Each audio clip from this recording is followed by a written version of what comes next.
Welcome to Ifa Stories, where ancient wisdom meets modern storytelling.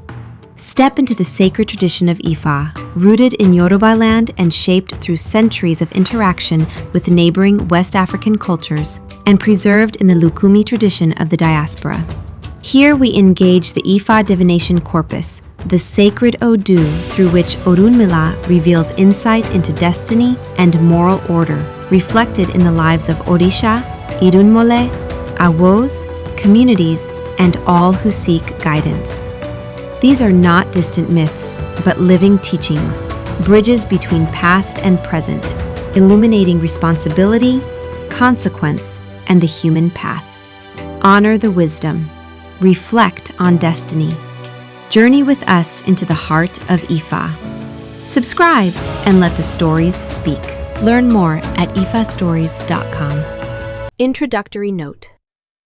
This retelling draws on a traditional account preserved in Caminos de Ifa, edited by Ernesto Valdez Jain under Proyecto Orúnmila, a collaborative Cuban project dedicated to collecting, comparing, preserving, and publishing Osha Ifa source cinematic narrative of Ifa stories. The day Orúnmila was refused coconuts. Odù Oyeku-Biroso. One day, this sign came out for Orúnmila. Through this sign, his guardian angel asked him to rogare his head with coconut. But Orúnmila had no money. So he went to the plaza to ask if the coconut sellers would give him the coconuts on credit. He was trying to obtain what he needed to fulfill the instruction of his guardian angel. But the sellers refused him. They would not give him the coconuts on credit. And beyond refusing him, they insulted him. After this, Orúnmila went to see an old man whom he knew. The old man received him and told him to come inside. There, Orúnmila told him what had happened in the plaza. The good man listened. Then he gave Orúnmila the coconuts and the other things he needed to fulfill the request of his guardian angel. He even allowed Orúnmila to rogare his head there, in that same house. And at that moment, someone knocked at the door. It was Iku. Without hesitation, Orúnmila went out to meet Iku. Iku had come for the old man. "I have come to look for the elder who lives here," said Iku. Iku was surprised because Iku did not expect to find Orúnmila there. His days have already been fulfilled. But Orúnmila pleaded for the old man. "Do not take him, please," said Orúnmila. "This man has been very good to me." Then Orúnmila spoke of the coconut sellers in the plaza. "The coconut sellers in the plaza have been very bad. They deserve for you to take them instead." In this way, Orúnmila convinced Iku. Iku left the old man in peace, and Iku took the coconut sellers. The old man had opened his door. He had given Orúnmila what was needed.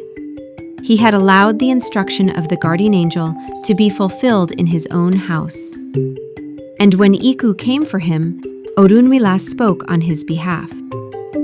In Oyeku-Biroso, the story remembers the weight of service, the danger of harsh refusal, and the protection that came through one old man's goodness. The meaning of this story is not only that Orúnmila was denied coconuts. The deeper teaching is about how people respond when someone comes before them with a real need. Orúnmila needed coconuts because his guardian angel had instructed him to rogare his head with coconut. He had no money. But he did not abandon the instruction. He still went to the plaza. He still asked. He still searched for what was needed. This is important. The story does not present poverty as failure. Orúnmila's lack of money is not treated as wrongdoing. His condition was difficult, but his obedience remained visible. The failure in the story is not poverty. The failure is contempt. The coconut sellers did not simply refuse him. The source says they insulted him. That detail changes the moral weight of the story.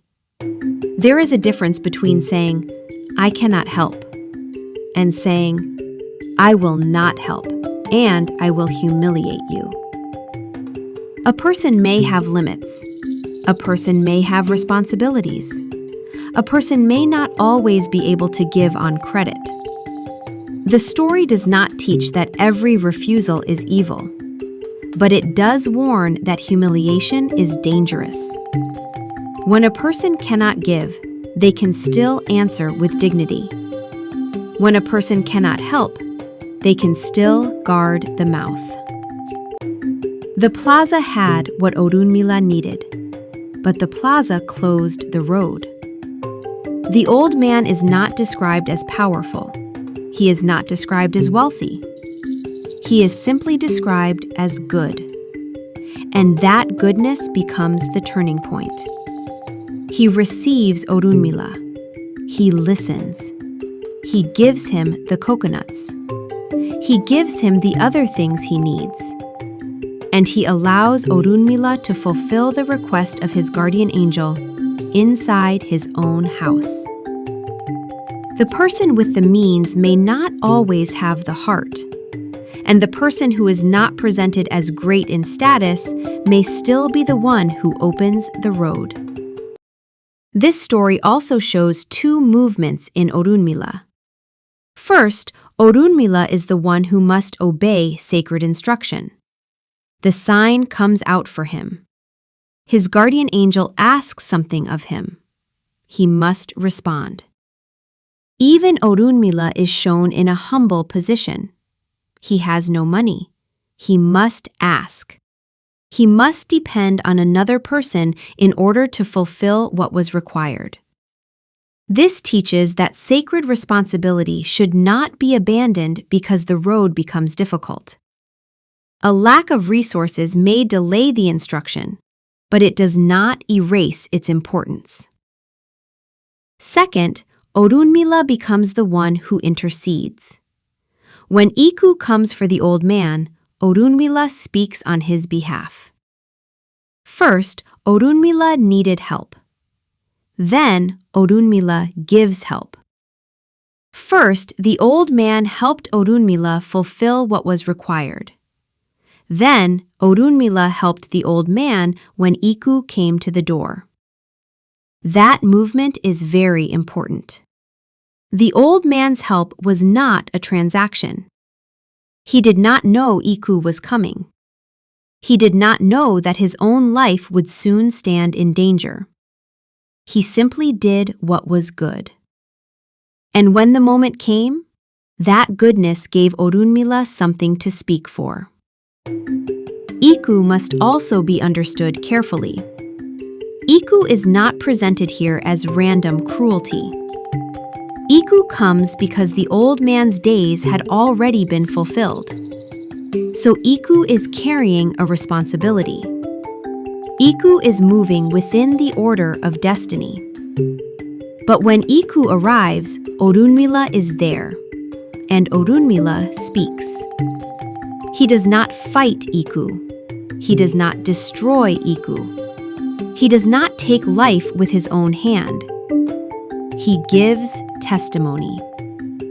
He remembers the old man's goodness. He says that the old man has been good to him. That is why this moment is not only about saving a life. It is about gratitude, witness, and intercession. But the story also contains a difficult moral moment. Orúnmila tells Iku not to take the old man. Then he speaks of the coconut sellers. This part must not be handled carelessly. From a simple human point of view, a seller refusing credit does not deserve death. A person may have business responsibilities. A person may have limits. A person may not be able to give away what they sell. So the teaching cannot be reduced to this. Those who refuse you should be punished.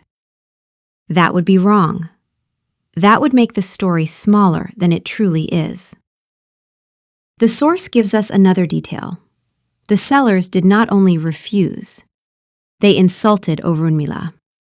They humiliated someone who was trying to fulfill a sacred instruction. That is where the moral weight rests. Not in business boundaries, not in ordinary refusal, but in contempt. Even then, this story should not be taught as a model for revenge. Orúnmila does not return to the plaza to harm the sellers. He does not act violently. He does not take justice into his own hands. Iku had already arrived. Iku had already come with a duty. Orúnmila speaks within that sacred encounter.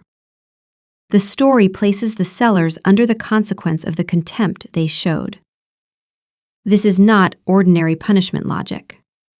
It is sacred narrative consequence inside this Odu story. That is why the lesson must remain humble. The story warns against humiliating sacred need. It does not give people permission to seek revenge when they are refused. The old man's goodness becomes his witness. The seller's contempt becomes their burden. That contrast is the heart of the story. The old man opened his door. The sellers closed the road. The old man gave dignity. The sellers gave insult. The old man helped Orúnmila fulfill what was required. And when Iku came, Orúnmila stood for him.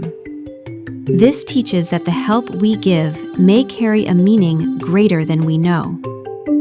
A person may think they are only giving a small thing, a coconut, a place to enter, a listening ear, a moment of kindness. But the need before them may be connected to something deeper. The old man thought he was helping Orúnmila, but he was also placing goodness on his own road. This gives advice to the individual. When someone comes with a real need, respond with care. When someone comes seeking help for something important, do not answer with contempt. And when you cannot help materially, do not add shame to the person's burden. A respectful answer can preserve dignity. A harsh answer can close a road. This also gives advice to the community. A community should not shame those who come with need. A community should not humiliate those who are trying to fulfill a serious responsibility. Sometimes the need looks simple. Coconuts, a doorway, a small act of support, a moment of listening. But the community may not know what sacred responsibility stands behind that request. The plaza saw only a man asking for coconuts on credit. The old man saw someone in need. That difference becomes the turning point. So the deeper teaching is this: the help you give today may become the help that speaks for you tomorrow. The good you do may stand before you when you cannot speak for yourself. A refusal can be honest, but humiliation is dangerous.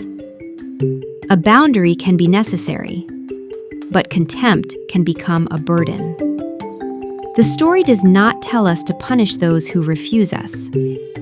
It tells us to be careful how we treat people when they come before us in need. In Oyeku-Biroso, the plaza closed the road. The old man opened his house. Iku came with a duty. Orúnmila answered with intercession.